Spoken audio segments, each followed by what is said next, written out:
An extraordinary meeting and a conversation labelled historic.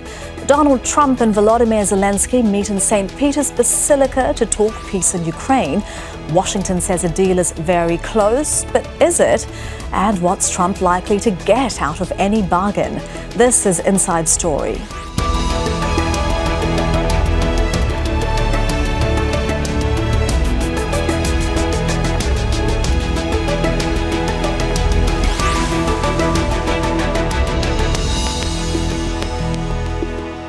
Hello and welcome to the programme. I'm Elizabeth Puranam. US President Donald Trump promised to end the Ukraine war on day one of his presidency. Then his special envoy promised to end it within the first 100 days. That second self-imposed deadline is days away with no deal in sight. Trump has opened direct negotiations with the Kremlin and alternately praised and criticized Russian President Vladimir Putin. He's also tabled different versions of a peace proposal that appears to impose all major concessions on Kyiv. Now his first meeting with the Ukrainian president since an Oval Office blow-up seems to have brought Washington and Kyiv a step closer together. Michael Apple reports.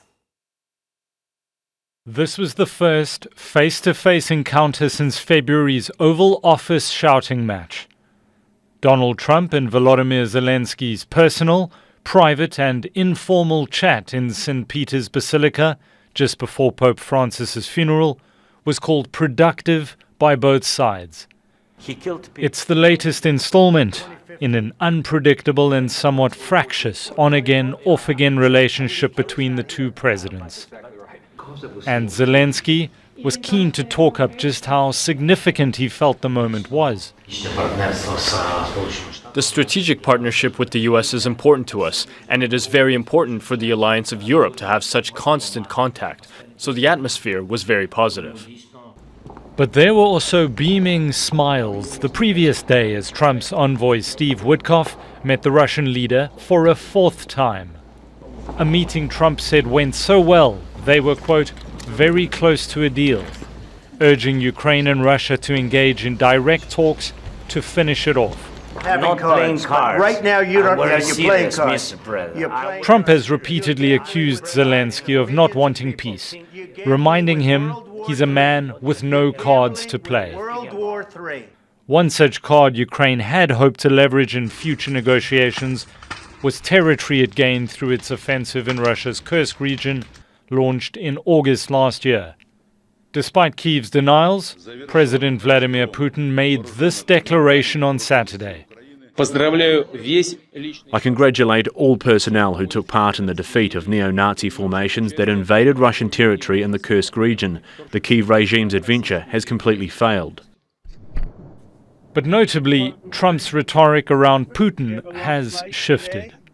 When Russian missiles rained down on the Ukrainian city of Sumy in mid-April, killing dozens of civilians, Trump called it a mistake, saying Russia hadn't meant to target the city.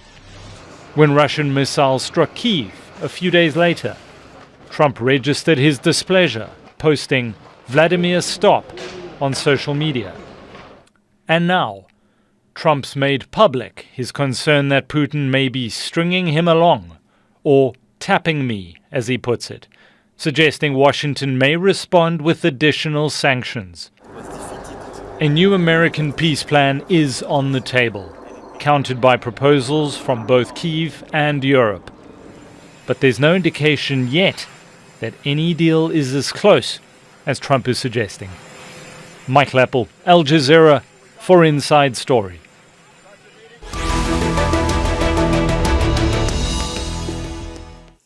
Let's bring in our guests. From Kyiv is Oleksiy Goncharenko, a Ukrainian member of parliament. From Washington, D.C., Rachel Rizzo is a non-resident senior fellow at the Atlantic Council's Europe Center.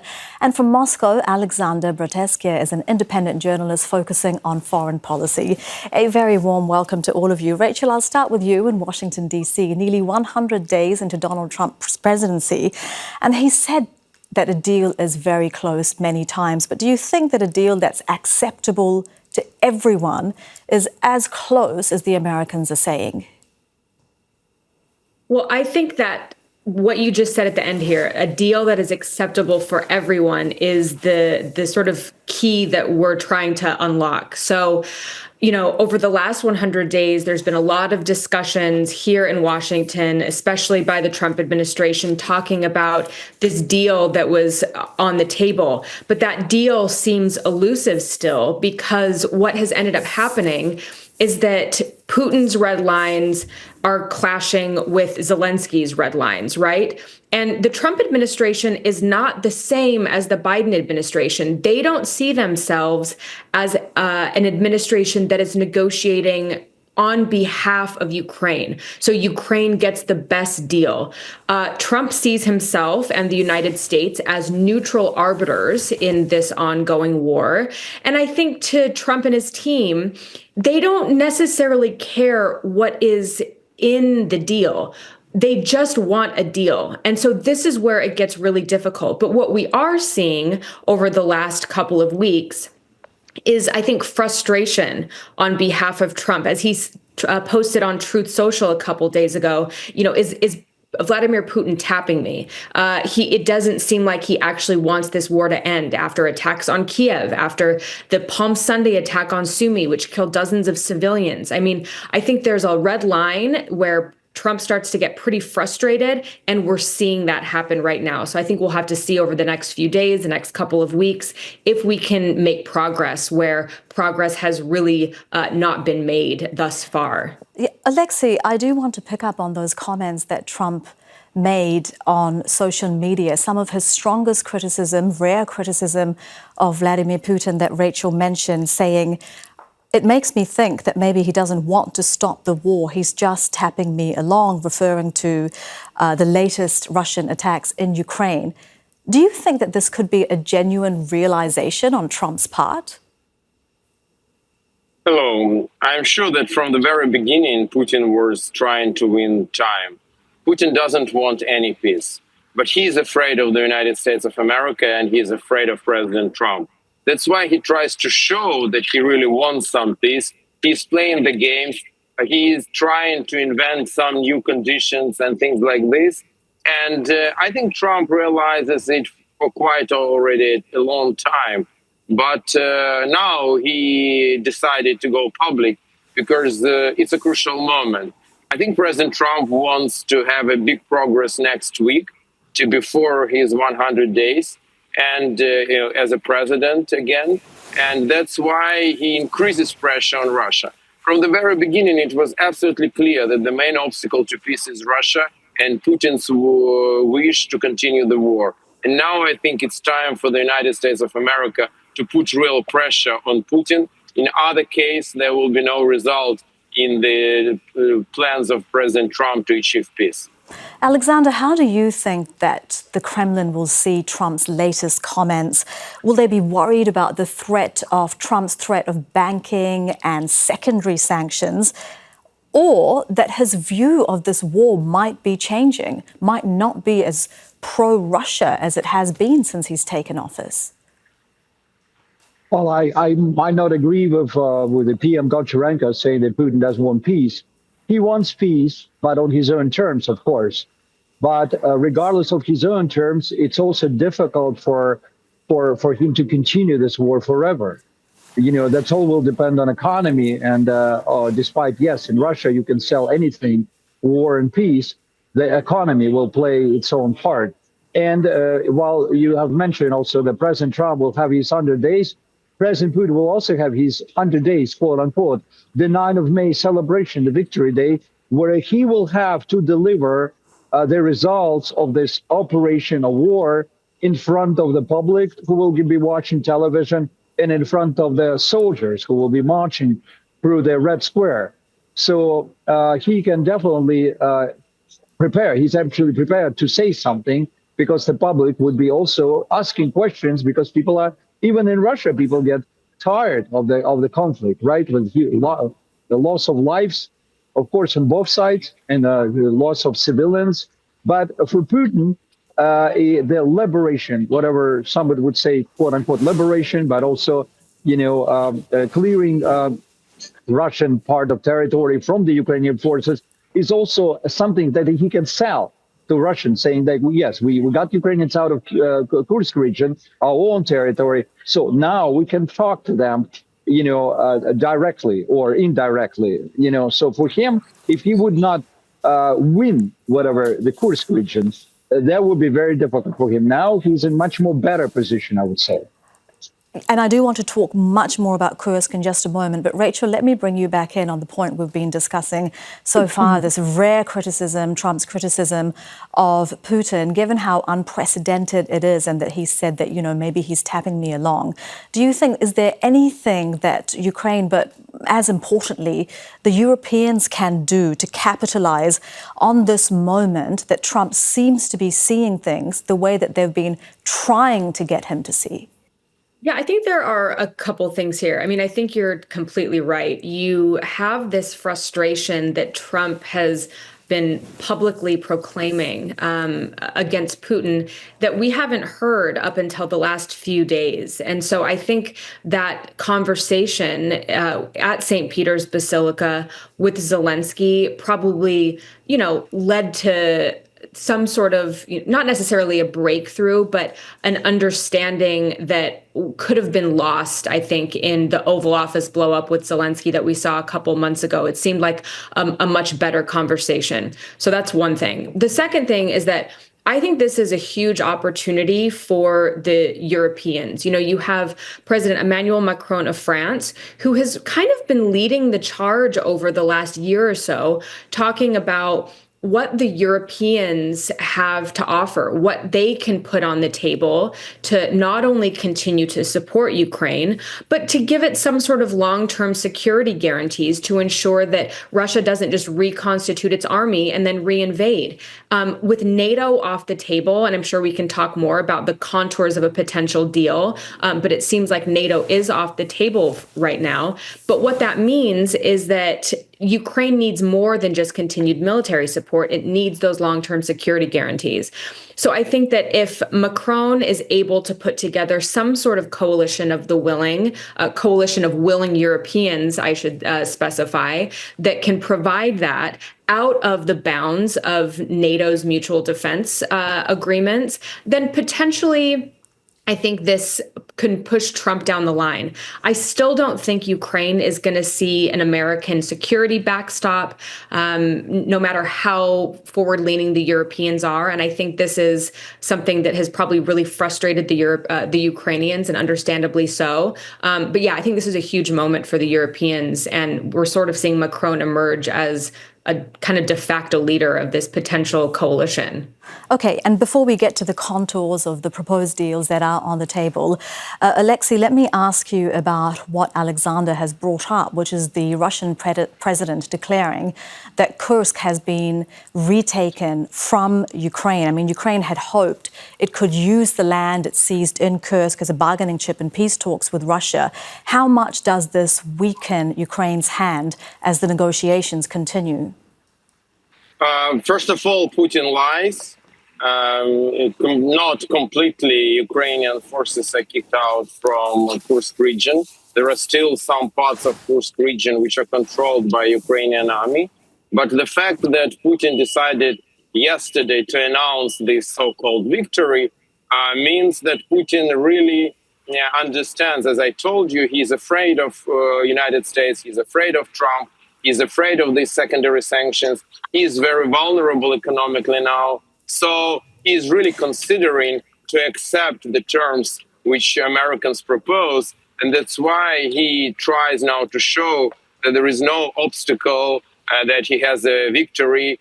And in general, on May 9, which is kind of a sacred day for him, he wants to announce some victory. And I think we saw the beginning of these rhetorics yesterday when he said about all this victory against Nazis and so on. The only Nazis which we have in this part of the world is Russia and Putin. It's absolutely clear.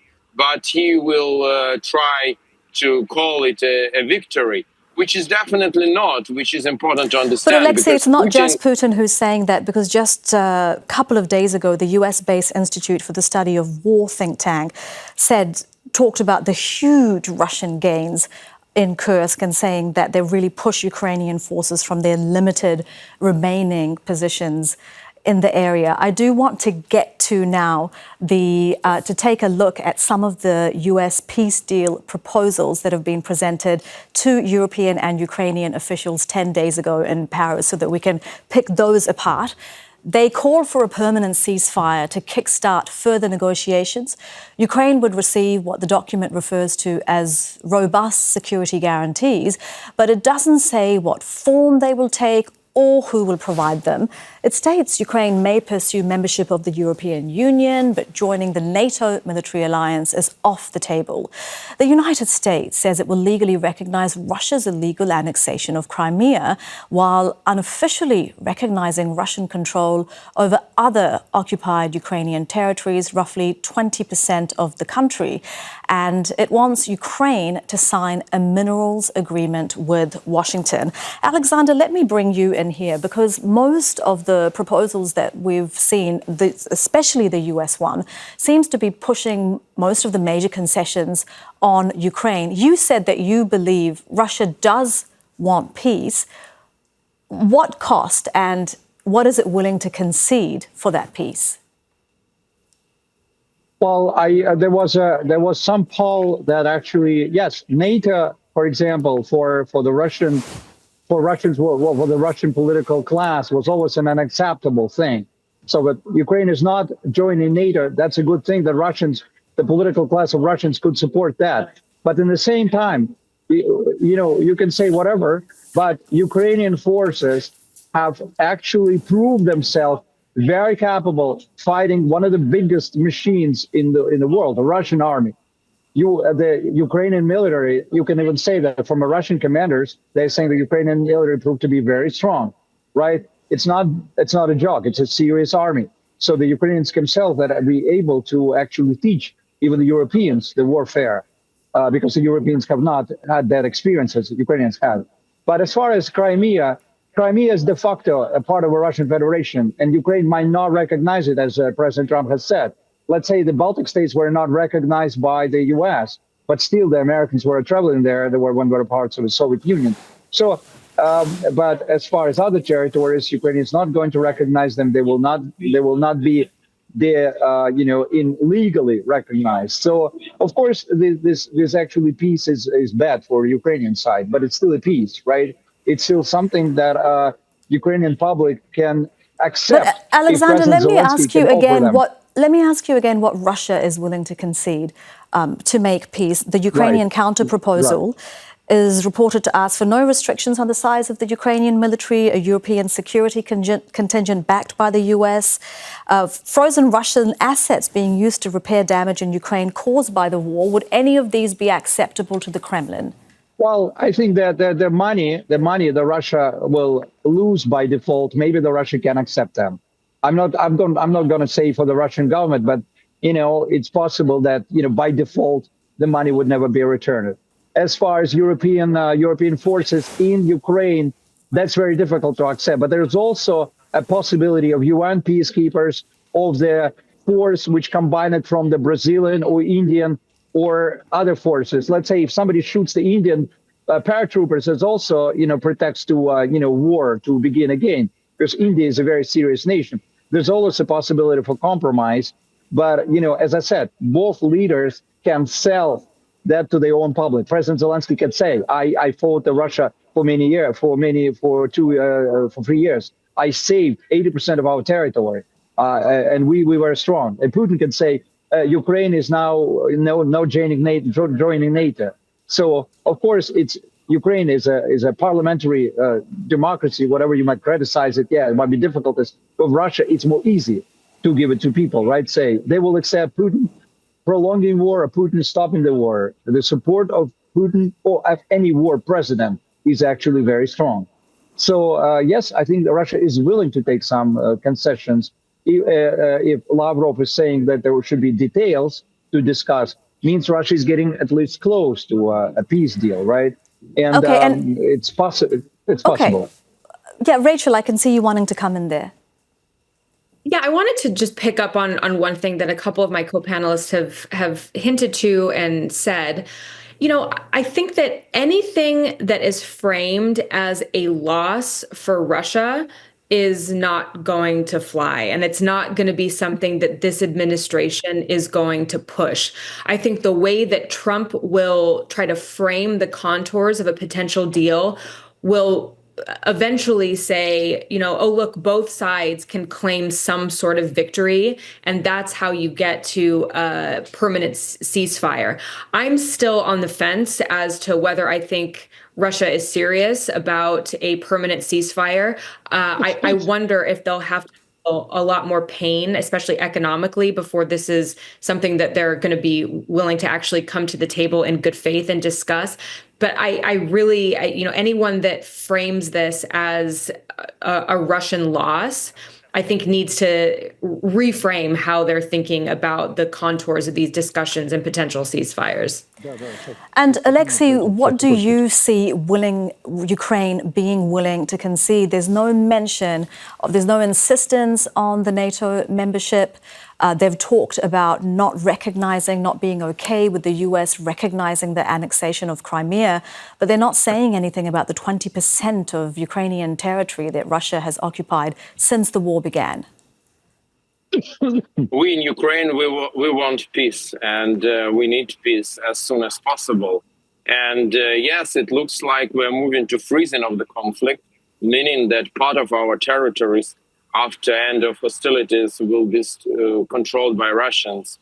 But we will never accept that any inch of our territory, which is internationally recognized, is Russian.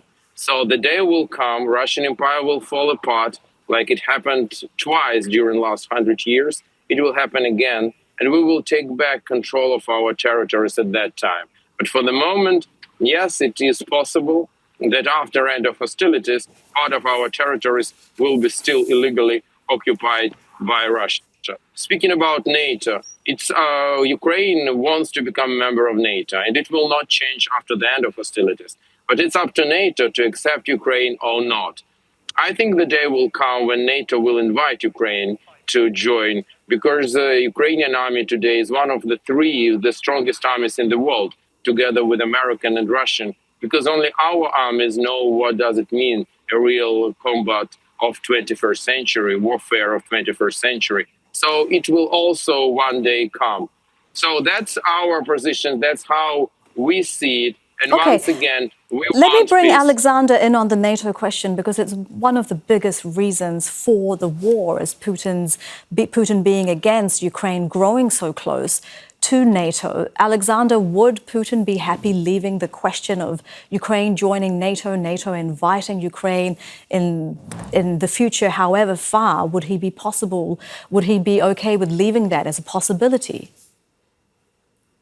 Well, we don't see. Maybe it will happen. Maybe it will happen under the new Russian leadership, which will be more or less acceptable. But as many people point out, I mean, Finland was on the border with Russia, and it was a friendly nation to us. And now, as a Russian state, we should bring the forces there to the border of Finland. So NATO has moved closer to. I have studied NATO for many years. I'm not a big fan of NATO, but in the same time, we should accept the reality. Of course, I was never for Ukraine to join NATO, but of course it was not my opinion that the Ukrainians wanted to join NATO. But in the same time, yes, it would be difficult for Putin to accept it. But we will see the reality in about 10 years. We don't know what's going to happen in 10 years. Of course. And I think with this Trump administration, we don't even know what's going to happen in 10 days. Absolutely. Yeah. Rachel, let me bring you in. Alexander has spoken a lot about Putin wanting to show something to his people on Victory Day, something of a victory so far in what's happened in Ukraine. Donald Trump thinks of himself as a great deal maker. He's written a book called An Art of the Deal. How much do you think he's being driven by wanting to get a deal, any deal done before his 100 days in office?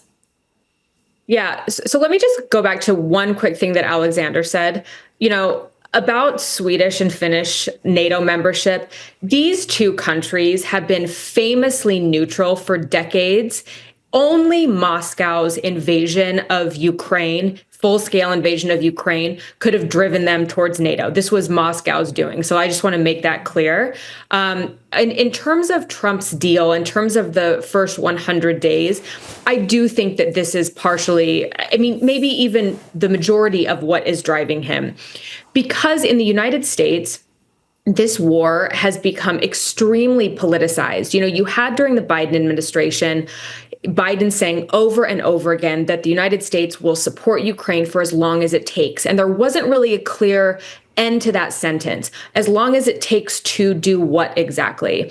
And so what that allowed for was the Trump administration to say, look, the Biden administration is just providing these like unfettered access to weapons and U.S. funding for Ukraine. It's not getting anywhere. So he used it as part of his campaign. At first it was, we're going to end the war in 24 hours. It's obviously not possible. And then he's been saying 100 days, 100 days. And so I do think that because he made this such a big part of not only his campaign, but his like entry into his second term as president, it is very important for him to get something done. But we as only I said have about 1 minute left in the program, and I've realized that we haven't covered a really important part of all of this for Trump.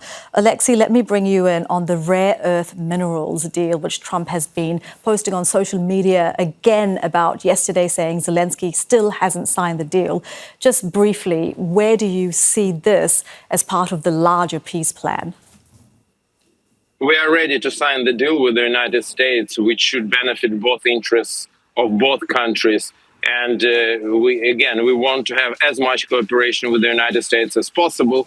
The only thing that these cannot be like accepting the debt retroactively. And second thing, it shouldn't be an obstacle in our European integration way, which is super important for us. So these two conditions are strategic and our red lines. Everything else, we want to have a deal and as much cooperation with the US as possible.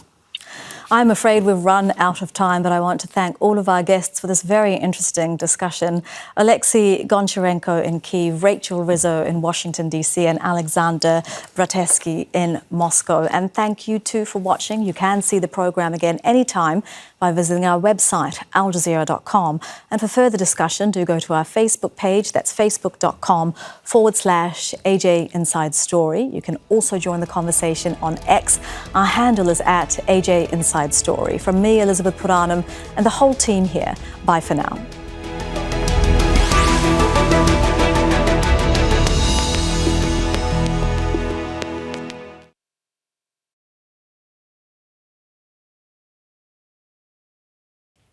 Make sure to subscribe to our channel to get the latest news from Al Jazeera.